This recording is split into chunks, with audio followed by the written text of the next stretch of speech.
In this video, we will describe the objective of Vikashalaya. As I've said, Vikashalaya means abode of development. We look at development as a more important word than the more popular phenomenon called education, because education essentially means from outside to inside. But the original spiritual sciences indicate of India everywhere indicates that the whole knowledge is inside the person. So we needn't be formally educated through a syndicated system. We would like to awaken the hidden potentiality within us. That should have been the actual purpose of education, which has lost its meaning. So you would actually, by creating a Vikashalaya, we would like to redefine education as development, all out comprehensive development for the next generation. The whole situation of the world overall is, as one can see, is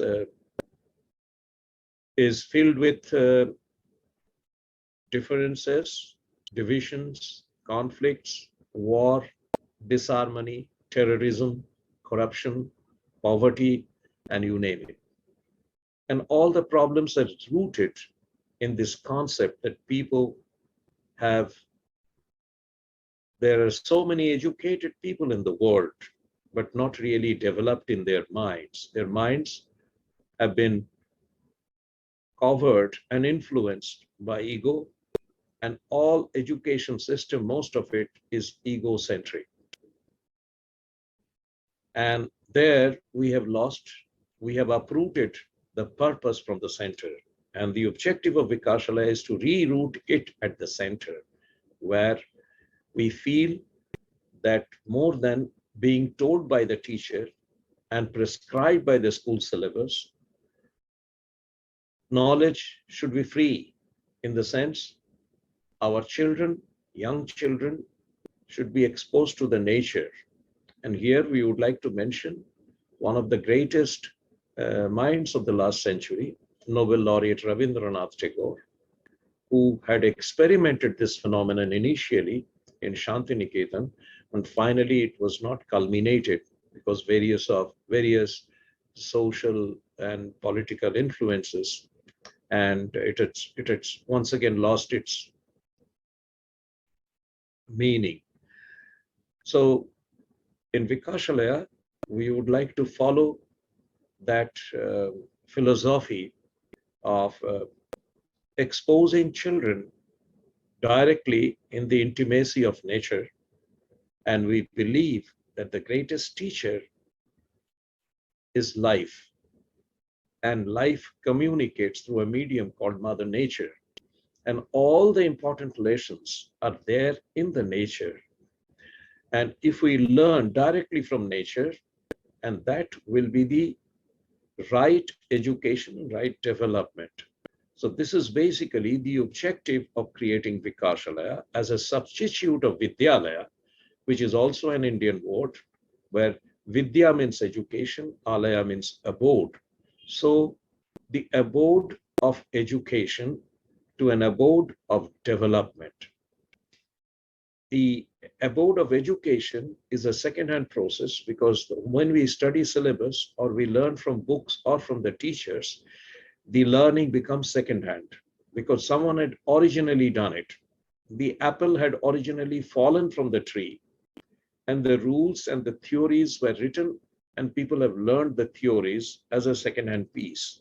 I'm not saying they are not important, and they are very important, but the most important is being directly exposed to the nature, as Newton directly saw it in the nature. James Watt, who created steam engine, had directly seen the water boiling, and from there the science came in.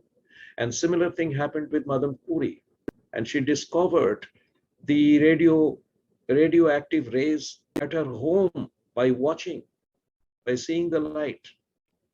Now everything, all the science were developed not in the laboratory primarily, They were established in the laboratory, documented in the laboratory, but they were born from the nature.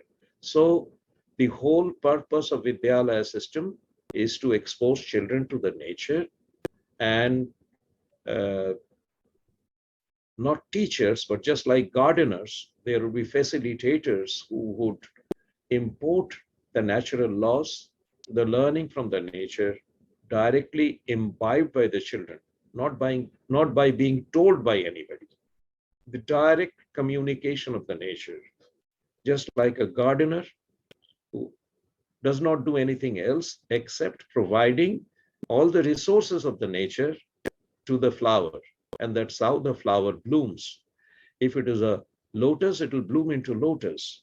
If it is a rose, it will bloom into rose. Nobody can make a rose out of lotus or lotus out of a rose. So every child is like a flower. They have the potentiality to flourish into their own beauty, own colors, and own fragrance. And Vidyalaya system, as a substitute of the traditional Vikashalaya system as a substitute of the traditional Vidyalaya system will evince this philosophy in practice. And we have plans to set up our model center for Vikashalaya. So this is basically the objective with which Vikashalaya has been established.